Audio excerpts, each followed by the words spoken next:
हमारा सवाल है, एक घनाभ का पश्च पृष्ठीय क्षेत्रफल ज्ञात कीजिए जिसकी लंबाई 20 इंच, चौड़ाई 10 इंच और ऊंचाई 15 इंच हो। तो हमें तीनों चीज़ें दी हैं।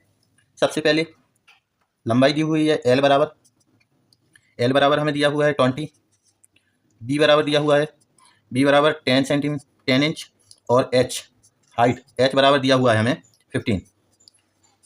हमें क्यूबॉइड का कब्ड सरफेस एरिया निकालना है। कब्ड सरफेस एरिया क्या होता है? कब्ड सरफेस एरिया इक्वल टू होता है 2L + B इंटू एच। इसमें हम वैल्यू पुट कर देंगे। 2L की वैल्यू है हमारी 20 प्लस B की वैल्यू है हमारी 10 और H की वैल्यू है हमारी 15। 2 ऐड कर दिया इन्हें, ये हो गया 30 इंटू 15, 32 जा 60 इंटू 15, 900 हमारा कब्ड सरफेस एरिया आ गया। हमारा दूसरा सवाल है, किसी घनाभ का कुल पृष्ठीय क्षेत्रफल ज्ञात कीजिए जो 8 मीटर लंबा, 5 मीटर चौड़ा तथा 4 मीटर ऊंचा हो। तो लंबाई चौड़ाई ऊंचाई हमें दे दी गई है। लेंथ इक्वल टू दिया हुआ है एल इक्वल टू कितना दिया हुआ है 8 मीटर और बी इक्वल टू हमें दिया हुआ है बी इक्वल टू 5 मीटर और एच इक्वल टू दिया हुआ है हमें एच इक्वल टू 4 मीटर। हमें टोटल सरफेस एरिया निकालना है। टोटल सरफेस एरिया क्या होता है? TSA।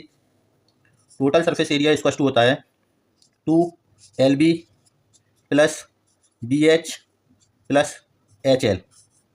हम इसमें वैल्यू पुट करेंगे। 2L की वैल्यू है हमारे पास 8 मल्टीप्लाई B की वैल्यू है 5 प्लस B की वैल्यू 5, H की वैल्यू है 4 प्लस H की वैल्यू 4 मल्टीप्लाई L की value 8।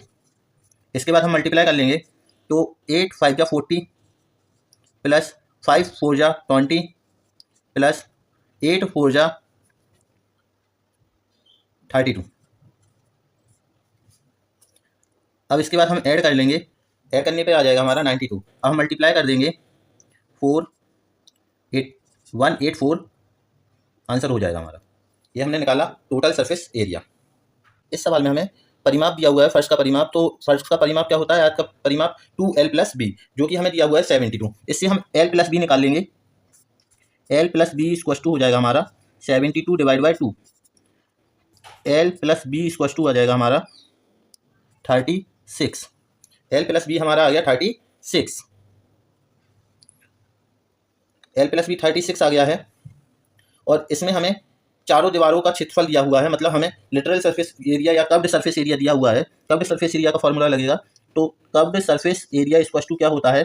Curved surface area of cuboid equal to होता है 2L + B इंटू एच। इसमें हम वैल्यू पुट करेंगे। कर्व्ड सरफेस एरिया हमें दिया हुआ है 288 equal to 2 into L + B की वैल्यू हमारे पास 36 है, हम 36 रख देंगे into H. 288 equal to multiply करेंगे 72 आ जाएगा into H. 288 divide by 72 equal to H. 72 को 288 को 72 से डिवाइड करेंगे तो हमारा आ जाएगा 4। हाइट इक्वल टू आ जाएगी हमारी 4। हमारा नेक्स्ट सवाल मोस्ट इंपोर्टेंट है। एक कमरा 12 मीटर लंबा, 9 मीटर चौड़ा तथा 8 मीटर ऊंचा है। इसमें अधिकतम किस लंबाई का बांस रखा जा सकता है? तो इसमें हमें सब कुछ दिया हुआ है। लेंथ इक्वल टू दिया हुआ है, L इक्वल टू दिया हुआ है 12, B इक्वल टू दिया हुआ है B इक्वल टू 9 और H इक्वल टू दिया हुआ है 8। हमें सबसे लंबा बांस रखना है तो हमें निकालना है डायगोनल या विकर्ण। डायगोनल का फॉर्मूला होता है D equal to √L² plus B² plus H²। इसमें हम वैल्यू पुट कर देंगे। डायगोनल इक्वल टू आ जाएगा हमारा √12 का स्क्वायर प्लस 9 का स्क्वायर प्लस 8 का स्क्वायर। D इक्वल टू हो जाएगा √12 का स्क्वायर 144 प्लस 9 का स्क्वायर 81 और 8 का स्क्वायर 64। अब हम इन्हें ऐड करेंगे। ऐड करने पर आ जाएगा 289 और 289 हमारा 17 का स्क्वायर होता है, तो डायगोनल निकल कर आ जाएगा 17 या विकर्ण। हमारा 5 नंबर सवाल है जो कि लास्ट सवाल है। इसमें लिखा हुआ है एक घनाभ की लंबाई चौड़ाई ऊंचाई क्रमशः 20 सेंटीमीटर, 12 सेंटीमीटर तथा 9 सेंटीमीटर है। इसका विकर्ण ज्ञात कीजिए। तो हमें क्या क्या दिया हुआ है, लेंथ स्क्वायर टू दिया हुआ है, एल स्क्वायर टू दिया हुआ है 20 सेंटीमीटर, बी स्क्वायर टू दिया हुआ है 12 सेंटीमीटर और एच स्क्वायर टू दिया हुआ है 9 सेंटीमीटर। हमें निकालना है विकर्ण यानी कि डायगोनल। हम डायगोनल का फॉर्मूला लिखेंगे D square to under root L square plus B square plus H square. इसमें हम वैल्यू पुट करेंगे